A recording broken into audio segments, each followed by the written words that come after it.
ഒരു കുറ്റവാളി time bomb വച്ച ഒരു ഡഫൽ ബാഗ് ബാങ്കിൽ ഏൽപ്പിക്കുകയും അത് ബാങ്ക് അധികൃതർ സേഫിനുള്ളിൽ സൂക്ഷിക്കുകയും ചെയ്തുവെന്നാണ് പറയപ്പെടുന്നത്.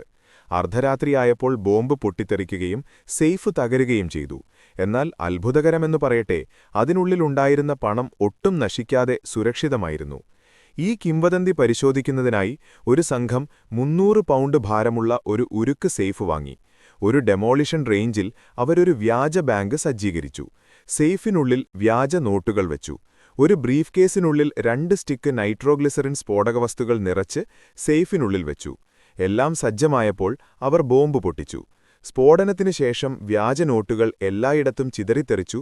സേഫ് തകർന്നുവെന്ന് ഇതിൽ നിന്നും വ്യക്തമായി. എന്നാൽ പണം നശിക്കാതിരിക്കുമോ എന്നതായിരുന്നു യഥാർത്ഥ ചോദ്യം. സ്ഫോടനം നടന്ന സ്ഥലം പരിശോധിച്ചപ്പോൾ ഭൂരിഭാഗം നോട്ടുകളും കീറിപ്പോയതായും ചിലത് കരിഞ്ഞുപോയതായും അവർ കണ്ടെത്തി. ഇതിനർത്ഥം സ്ഫോടനത്തിന്റെ ശക്തി വളരെ കൂടുതലായിരുന്നുവെന്നാണ്. രണ്ടാമത്തെ പരീക്ഷണത്തിനായി അവർ 0.3 പൗണ്ട് നൈട്രോമീഥൈൻ, ഏറ്റവും കുറഞ്ഞ അളവ്, ഉപയോഗിച്ചു.